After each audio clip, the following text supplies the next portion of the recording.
I hate going to meetings that are not recorded. You are looking better. I'm seeing this now. You kind of got kind of a glow on this. Oh, that's the light bouncing off your head. I'm sorry. Or else I'm pregnant.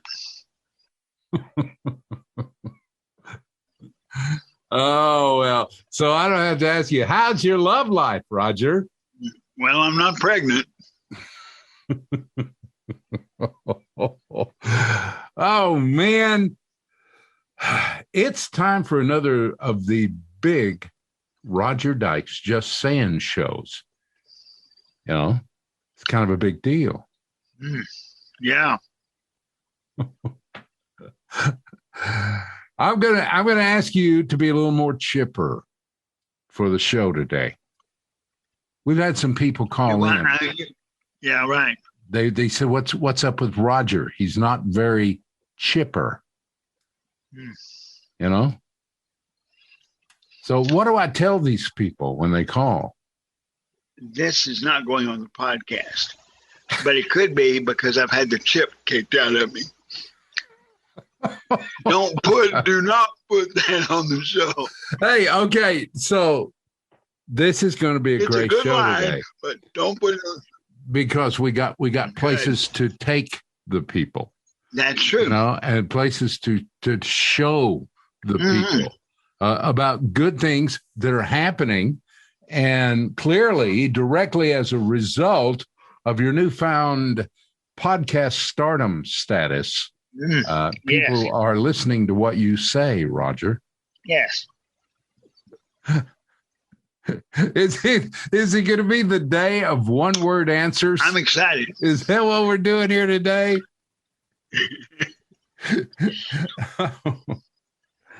Okay. You're doing a good job. Yeah, thanks. We're going to get this thing started here. I don't know what time you think I got, but this podcast clock just ticks away. It makes no difference to it. You know what I'm saying? I'm ready. Hello, I'm Michael Shawn, and welcome to Roger Dykes Just Sayin. Roger Dykes is a teacher and counselor with a master's degree in family counseling from Texas Tech University. He is the owner of UV Blake Records and has written a book titled Non-Persons Rolling in a Normal World. And there's a few more things. Roger was born with cerebral palsy. Now a quadriplegic, he has been confined most of his life to a wheelchair. And for a while, even enjoying a career as a stand-up or sit-down comedian and after-dinner speaker. Disabled? Yes, but you forget about that pretty quickly because Roger thrives. So here is Roger Dykes.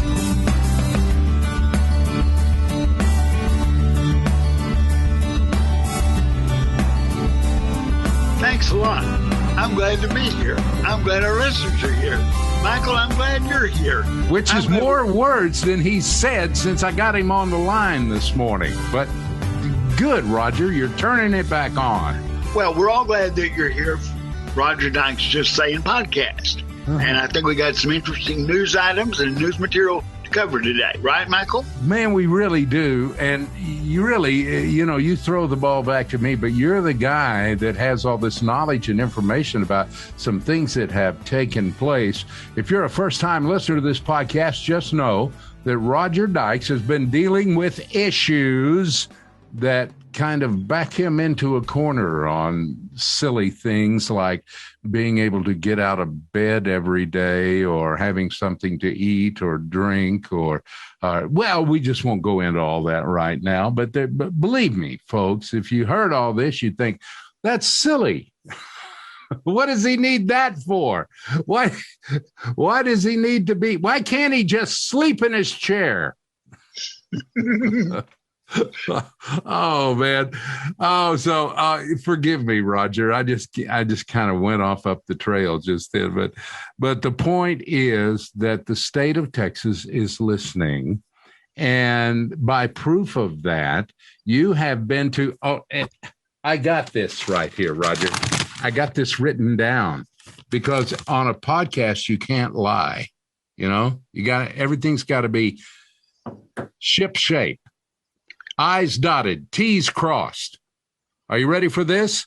A provider finance department stakeholder engagement meeting. You were asked to one of those. Well, I was asked to attend via virtual meeting. Of course, no one's meeting anybody in Austin. Zoom. Yes. And so we had our meeting, and it was very interesting and productive.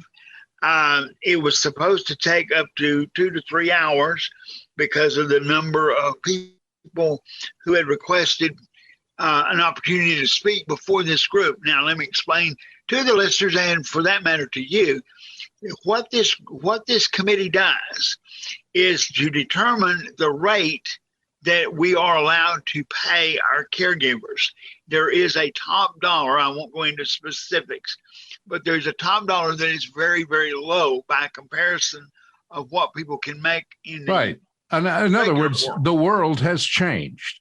And this committee is going to make a presentation to the legislature in, I believe, November or December, and bring out the various points that were made at this meeting by various individuals regarding need for more money. Of course, you and I both know that when you work in government with government programs, there is no program on the face of God's green earth that doesn't need more money. I mean, that's just the way government works. So what you have to do is you have to go in and make the best case you can for why you need the money more than the other people need the money. Okay, this so particular we all know. I'm interrupting you, and I apologize. I'll edit that out because no one would believe I would be so gauche as to interrupt you. But Roger, let's tell the people what happened. Each one of us was given, each presenter was given a total of 3 minutes to make the presentation. The reason for that was there were so many people wanting to present that if you let people ramble, this meeting would still be going on today. No one here would ramble. No, absolutely not. But to condense your idea down to a 3-minute presentation, which was quite difficult in my world and not because I'm such a rambling person, although I can be, I can condense things down, but there were multiple things that needed to be said. So I did the very best I could to present the case of why the amount of money allotted to the class program for providers needs to be dramatically increased just to keep up with today's world, the financing of today. We've been at the same cap on salary since 2014 or before. And that's significant because when I say cap, what I'm saying is there's a $10 cap. I can only pay my top caregiver can only make $10 an hour. The problem being, and that's pretty close to reality. But the idea then is you're going to come work for me knowing that the most you can ever make is $10 an hour, while you're being paid $10 an hour, offered $10 an hour to flip burgers at McDonald's. Obviously, one is more challenging than the other, and therefore you'll more than likely take the easier job for the same amount of money. So we've got to raise the cap so I can move my employees and other people can move their employees up the ladder. So this was the presentation that I was going to make, which I did make in the 3 minutes I had. The good news, if you want to call it that, is that I had other people there at the same meeting who were making almost identical presentations because they too have the same problem. And in fact, one of them started their comment off with, I want to reiterate what the gentleman from Lubbock said because we have the same problem here.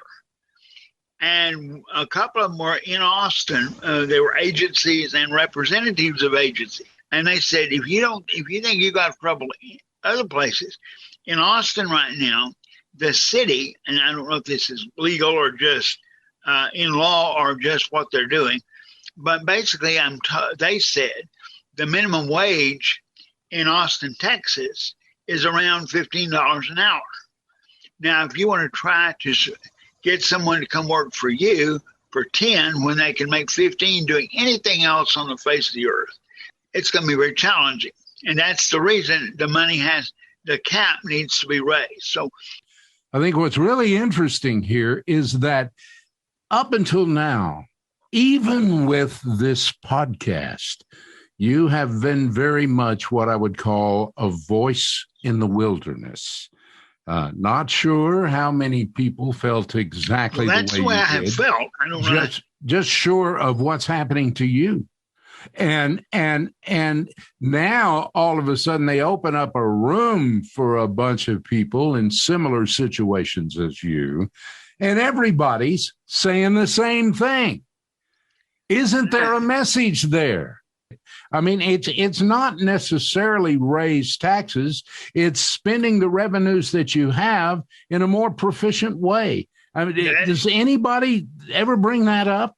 Well, no, because because the way the laws are written. For example, let me give you what I would recommend. One way to help this problem. It won't fix the problem, but it would help. Right now, the way the class program is set up, each thing that anybody does for me and helps me with, which is virtually everything, has a time put to it. And they then decide how many hours per week I can get.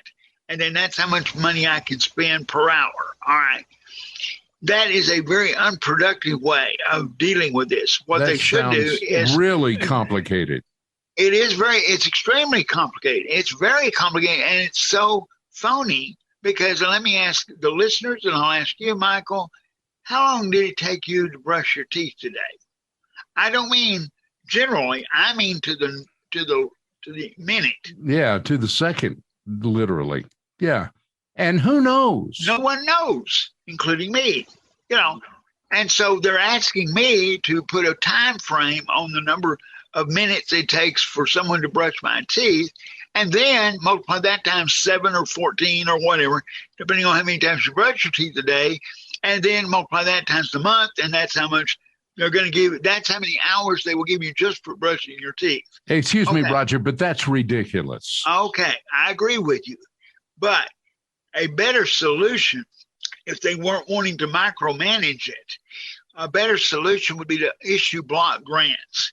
I don't care if it's for a week, a day, a month, or whatever, but a block grant, here's the amount of money, Mr. Dykes, you decide who gets it and how many hours you need for them to be there, and don't worry about itemizing each and every item that they're doing to earn the money. Yeah. Just assume that they're going to do the job. That's a little bit realistic, though, isn't it, Roger? I think that government would grasp that concept. Especially for Austin. Well, see, the problem what they're battling against, and the reason they have it set up this way, is because they are concerned about Medicaid fraud. And they believed at the time they set this up that if they itemized everything out to the minute, to the second, then you would get no more money than you absolutely needed to do the jobs that were the task that were required. So it's built on task rather than built on hours. Now, I hope the listeners are following this. So we're getting down into somewhat the weeds of this problem. But let me give you two things to consider. One, they do not allow any time. In other words, there is not a task called sitting and waiting for Roger to finish something. They are supposed to come in his house, theoretically, and be working every second they're here doing something. That's not realistic. I can't do that. I need time to work on projects, and I don't need them standing at my elbow pushing buttons for me. I need them, but I do need them to be here because when I finish the project, I need them to move something or change my world or whatever. Well, they don't allow for that. There is no time. You cannot. Sitting doing nothing is not considered a task. Okay. Yeah, I'm sorry, Roger. I got a grin on my face here, but it's because I'm thinking, here's the government actually saying, don't tell us that you need to allow time for your realities. Right. It's just ridiculous. Well, a second problem that develops, okay, they do not allow for multitasking, meaning every item is a separate set of hours. And so you have a 40-hour person and you have 40 hours, you can easily come up with 40 hours worth of work this way. But that's not the way the real world works. For example, and I mentioned this specifically, I said, how many of you here, if you were making a casserole, would put the casserole together, put it in the pans, put it in the oven, close the oven door, get a folding chair, and sit down and watch it cook?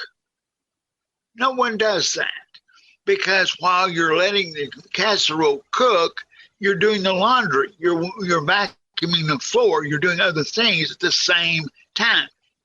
This program does not allow for that. It makes every task a separate set of hours. So therefore, you run out of hours trying to get the task on paper. But the task can be done very much faster than what you're laying out because you can do two things at once. The program does not accommodate that idea. So there are two examples of where it needs to be reworked, restructured. Doesn't change the amount of money. Yes, the amount of money has got to go up because they can't find anybody to work for them.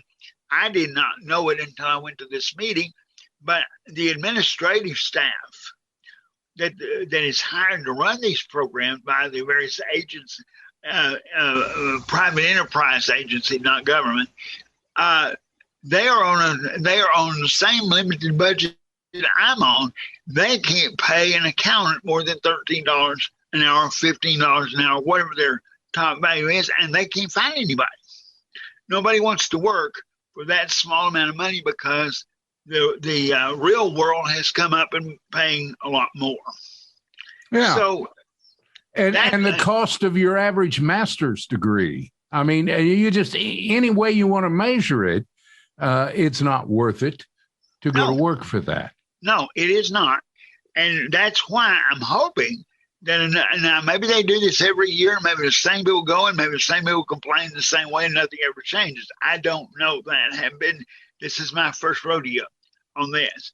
But I'm hoping with what I heard that somebody down there will realize that while we're trying to save money and not waste money, and I do not want to waste money, but you're going to have to admit that you have to raise these values up to fit the current economy.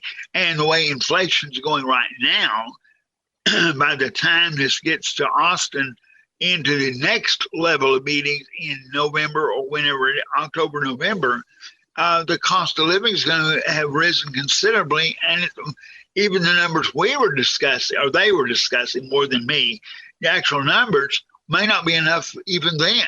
All right, hold on just a second, Roger. Let me stop you for just a second and ask you about one last portion of this meeting, and that would have been the last portion of the meeting. All of these decision makers, these people who are really boots on the ground involved with the programs specifically that you've been talking about on this podcast. All right. So many of them are there at this point. They're in that meeting, and they have been hearing what basically is more or less the same story over and over from all types of fully disabled people, that the state steps up and says, well, we'll take care of that. I guess that gets votes or something. But my point is this. After all of that, then, what did they say to you? What do you think was accomplished? What they said to me was, "Thank you for coming to the meeting," literally. Now, they're going to take our information, mine as well as the other people that were there, and they're going to present that to the legislative body committee, whatever needs to know about it, in Austin, again, around October, November. At that point, the decisions will be met, reached, and done, and whatever, which I will have I will, thus far, have not been invited to. I was going to say, you're assuming you're not invited to that meeting. To make another presentation, although I'd be glad to do it. You want? Oh, man. It was a typical government committee meeting that on paper wrote down a lot of things. As far as actually accomplishing anything at that meeting, you would say nothing was specifically accomplished, just a presentation was made. The bad part for me is that the presentation will then be carried by someone else to make the actual presentation to the legislative people. I would much rather make the case myself than send it through anybody else and have them rework what I said and probably take some of the steam out of it. Because, again, being the consumer, being the person who's actually dealing with these issues, to me, makes a much better case than having it sent by another bureaucrat who will simply say, "Here's what they said at the meeting." But we play by the rules they give us, and hopefully we can change the rules. We can make other. You would feel that way because it's the truth. They're not always or ever going to present your case as passionately as someone who is living it is going to present that case. And if they find a cerebral palsy quadriplegic somewhere who can talk or communicate better than you can, then I would say we'll get them up there. But in the meantime, Roger's who we've got. And I wish that they would have given you more time. I do too. But the thing of it is, I'm hoping that over time, the value of what I could bring to various groups in Austin will be known, and I will be invited to more and more things. Roger, look how far you've come. Remember when we started, just use the podcast as a ruler. When we started the podcast, and you had been fighting the fight years before that, but when we started the podcast, when one day you said to me, "You know what my problem is?" You said, "I have no platform." Well, you said that to the wrong guy. That's true. Anyway, my point is, look how far you have come, and you're the type of guy that takes nothing for granted. You will just, a step at a time, a day at a time, and you live that, Roger. I've watched you do it, but you have made enormous strides in this area, and now you have meetings going on with key personnel in the state capital of Texas, and they're inviting you and giving you a whopping 3 minutes to tell everything that's on your mind. Well, at least at that meeting. But we are thankful for that. Absolutely. And I hope that I get another 3 minutes with another committee somewhere down there that will help promote this. For then eventually get to the point of actually talking to a person face to face, if it were, or at least virtually, if not in reality, and laying out the whole case in a very calm and structured manner so that they can see the issue. Now, whether that will ultimately change anything, I have no idea, but I would certainly like the opportunity. Something else that we want to do right here at the tail end of this podcast is to thank our listeners. You have made a difference. We saw it. We felt it. You were there when we asked for you to be there and make some telephone calls to some key people and send some messages in on behalf of Roger's message, which is simply, hey, would you all listen to me, please? I've got stuff that you need to know. And it has come such a long way. We saw things begin to light up almost immediately. And we thank you listeners on this podcast so much. Absolutely. Man, absolutely. We wouldn't do this without you. Right. Well, that's true.